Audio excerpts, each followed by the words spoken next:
Alright, what's up guys? I know for a while I've been telling you guys I'm going to do a flipping setup video, and I finally got around to doing it. I know every time I post these videos of me flipping these fish out here in the glades into the boat, you guys are always commenting and asking me, what's my setup? And it's pretty simple. I'm using a PAL Endurance and a Abu Garcia Revo rocket. Now, before I begin talking about this stuff, I just want to clarify that I'm in no way sponsored by these companies. I'm just simply endorsing their product. The difference between sponsorships and endorsements is with a sponsorship, I might not like the product entirely, and I still got to kind of suck it up and tell you that it's a great rod, it's a great reel, go buy it. With an endorsement, I have no obligation to them. I'm not getting a paycheck at the end of the month, and I can simply tell you it's a great rod, it's a great reel, and that's what I'm doing today. I'm endorsing the PAL Endurance 795 and the Abu Garcia Revo rocket. It gets the job done for everything I needed to do out here, and that is basically flip pads with 1 ounce jigs. I'm flipping a 1 ounce Jigzilla by Gambler Lures. I got a D&M punch skirt, and I have a Gambler Ugly Otter, and I mean that's basically what I do out here in the glades. When you see me flipping, I'm either flipping jigs or I'm flipping creatures. And when I flip a creature, I'm usually flipping up to a half ounce, all the way up to an ounce. That's particularly only when I'm flipping in these pads. It's not like I'm flipping mats with this setup. It's just sparse pads all the way up until you see the bulrush and the sawgrass across the side. So that's what I'm doing with this, and it's perfect. It's perfect for that setup, and I highly recommend you guys go check it out.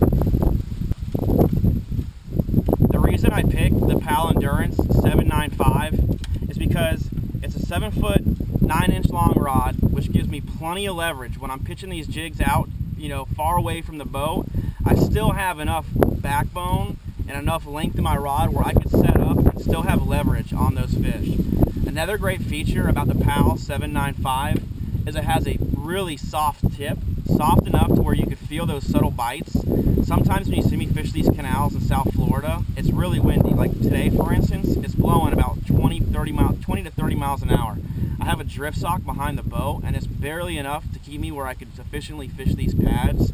And what that does is it kind of blows a bow in your line, so when you're fishing, sometimes you don't really feel those bites that you would get on other rods. But with the PAL Endurance 795, I'm still able to feel those very subtle bites and reel down and catch those fish that I otherwise would have never known had eaten my jig.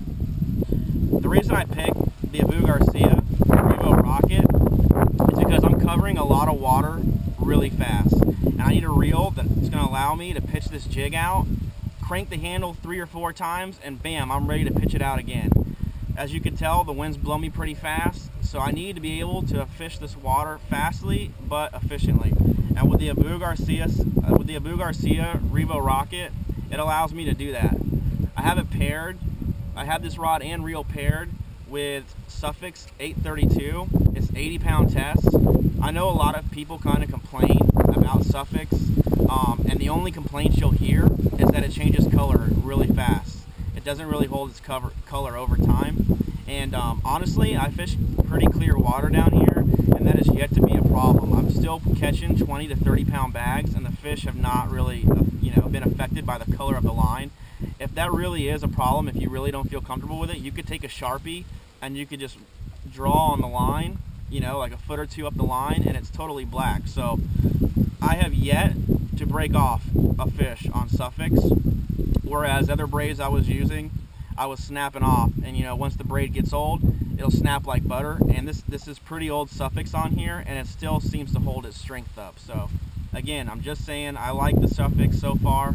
I'm still open to other braids, but this one right here seems to be the deal for me, and it makes me happy putting fish in the boat. It hasn't had any problems yet. So I hope this answers all your questions, guys, in this video. And again, thanks for watching the videos. Thanks for subscribing. I really do appreciate it.